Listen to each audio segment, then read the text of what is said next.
with that said, the state of Alabama has become the epicenter of a good league. And Auburn's a team. You got Janai Broome coming back. Bruce Pearl, when he's not trying to save the world on Twitter, he is absolutely doing a hell of a job bringing guys in the transfer portal and making this team palatable. He's got great energy. He hasn't slowed down at all. I mean, Randolph, when you look at Auburn, I think the pressure's off them a little and mostly squarely on Alabama in the state, but they got a hell of a team, and it could make them pretty dangerous. I don't know if I'd say the pressure's off because this team is talented enough. They're not sneaking up on anybody. They're pretty damn good. I think their front court is as deep and as talented. They got so much experience on their front line. Arguably the best big man, one of the best big men in the country, in Janai Broome. The only thing I would say about Auburn is guard play. We got J.P. Pegues coming up. He's really, really good, but he's also he's not a big guard. He's coming up in this league where there's size, there's athleticism. Pettiford's a highly talented freshman, really, really good. But again, when you put up the lineup of point guard play throughout this league, you're going to take some lumps. And they're going to lean on their front court a lot to help out, I think, their backcourt as their backcourt catches up with them. I think that's the only thing that concerns me about Auburn early is just the experience level of their guard play. But they're talented. They're a top 10 team in the country. And when it's all said and done, they'll be there, in the end in the SEC competing for a title. But I do worry early on about the backcourt. McCall, you look at what Bruce Pearl has done there with the program, and he's another guy. I mean, when he took over, that program was – who was the coach? Wasn't it Tony Barbee? I mean, they had – and no offense to Tony, but they weren't supported. They had no buzz. I mean, he built this thing on his own. And like Randolph just said, their front court's going to match up as well with anybody in the SEC. Where are you on that backcourt? Where do you think it starts and where do you think it ends up?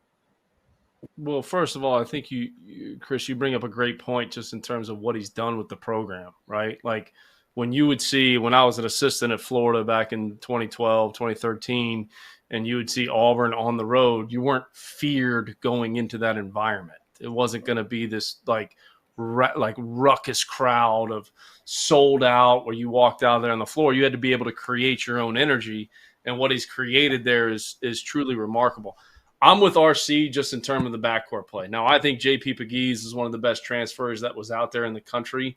And I'm a SoCon guy. I haven't spent 2 years at Chattanooga, and it's a great league. It's a basketball league. You see SoCon teams going into the NCAA tournament and always push whoever that first-round matchup is, but it's still a jump. Now, I will say this. When you look at Bruce Pearl's best teams, and I'm even going back to when he was at Tennessee with Chris Lofton, and I said this on our Hot Take show a few weeks ago, he always has a guard that he can put the ball in his hands, and it's not always a guard with this huge size, but a guard that he can put the ball in their hands late in the shot clock that can go and create a play. Even go back to Jared Harper on that Final Four team that he had at Auburn as well. Chris Lofton, Jared Harper, similar.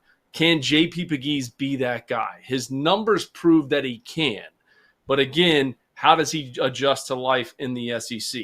Dalton Knecht last year adjusted to life in the SEC just fine. He's doing unbelievable things now with the Lakers. If there wasn't for a guy named Zach Edey last year, he probably would have been National Player of the Year.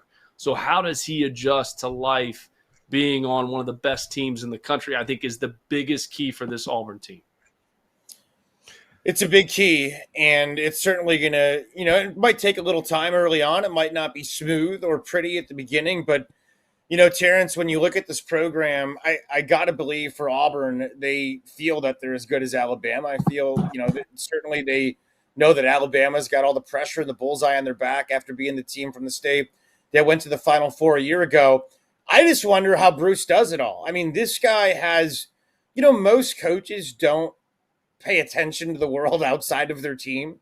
And Bruce is like heavily engaged in not a political statement, but he's just like constantly talking about the world. What do you make of the way he's kind of become this figure of news and basketball all at the same time as he's getting ready for a big year? I think he's got his system down, and he's got his system to a place to where he trusts what he does on the basketball floor. So he has time to do some of these other things. So yeah. I'm not going to dive into that stuff because that's not this type of show. So I'm not going to do that. But he definitely has his beliefs, and he loves those beliefs. I'm going to leave it at that. As far as his team is concerned, he has a certain type of kid that he goes after consistently, and they're hard nosed, they're tough, they can score, they can create off the bounce. I don't know that JP Pegues is necessarily that. I live in Greenville, South Carolina, right down the road from Furman. I saw JP play the first 3 years of his college career. Like, good player, better when the ball moves, not necessarily a guy who's going to create a ton of stuff one-on-one. That worries me a little bit. How good is Denver Jones going to be? Because he's going to have to play with the ball in his hands. He hasn't necessarily done that throughout the course of his career down in Auburn. So lead guard is my biggest question. And I'm going to be honest with you guys, like the one person I'm kind of looking to this year and how quickly he adjusts is to Todd Pettiford, because he's the guy who can create for himself. And he is the guy that's quick and can score. He's the guy who can get into the lane at will. How quick is he going to be able to adjust to SEC play and adjust to the college level? Because I don't think JP is going to be able to do that to that same level that will satisfy Bruce. I do think JP is a very good piece. He's just not what he's had in the past. He's more Chris Lofton catch and shoot than he is necessarily Jared Harper, where I think Todd Pettiford could be that guy. So you're going to have to rely on the front court, put the ball in their hands a little bit, let them grab and go and make some decisions because those guys are really good.